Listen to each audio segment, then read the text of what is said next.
I've been thinking a lot lately, and from what I've observed, personally, I could sum up Christianity in one word: disturbed.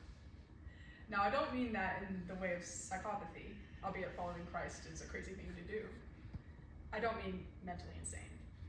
I instead mean disruptive by the term. Adam and Eve were perfect in the sight of God, a simply beautiful creation with the free will to love, to listen, to see, and to obey. A simply beautiful creation with the free will to turn away, to ignore, and to disobey. Wretched they became, that flawless creation, with the tiniest slip of ignorance, an invitation to deception. Adam and Eve fell and brought with them every generation after them. That small rotten stain began to grow and grow and grow. New failures arose and new lows were discovered, each just as bad as the first. That sin stain became a birthmark on all mankind. We now live in the natural state of failure and are comfortable there, some even happy. This is flesh. The kingdom was under attack, and one day, and a blessed day that was, the king descended from his throne to walk among his subjects and visit them in this turmoil.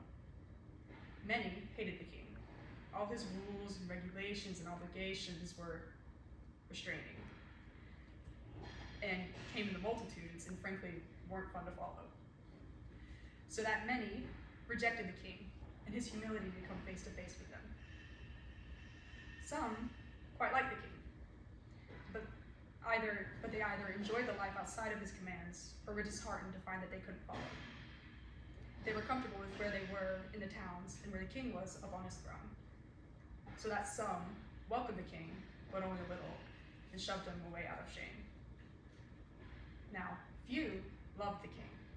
They followed his commands without a second thought, and even though they failed. That few loved the king dearly, welcomed him into the towns, and welcomed him into their hearts.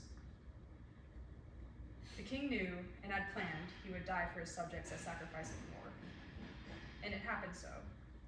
The many and the some turned on the king and killed him. However, from some miraculous moral, he did not hate his subjects for what they had done. No, he loved them, justly, righteously, holy, and without second thought, pure.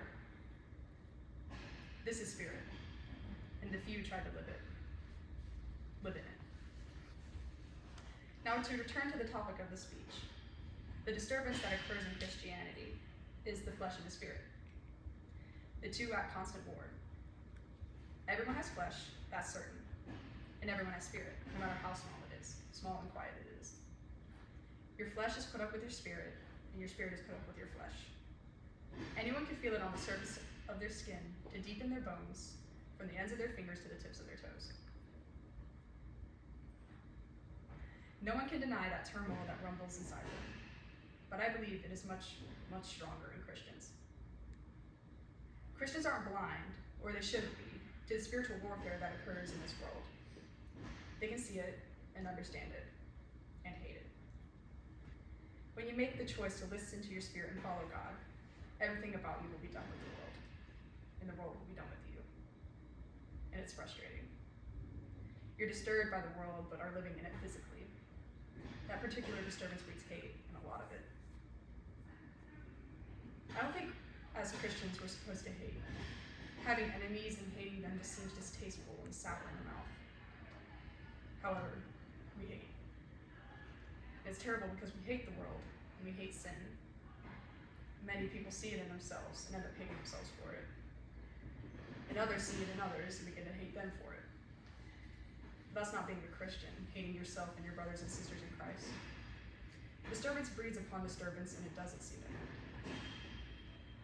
I find young Christians, and by young I mean new, asking many who and why questions. Who is God? Why did these things happen? But the older you get, and the more disturbed you are, the more your questions turn from who and why to when. As a Christian, you don't want this broken world anymore, and it just seems to be a constant stream of when. When will all the bad stop? When will it be over? When will it finally be finished? Jesus said those words as he died on the cross, and they puzzle me. It is finished. What was finished? We're still here in this broken world. What's finished? The disturbance is strong. It is strong, and I have many questions. But I know that there is a God. We have a God who is stronger. That hope makes the disturbance bearable. And I will bear it with a smile on my face, and I pray that everyone else will too. Praise be to God.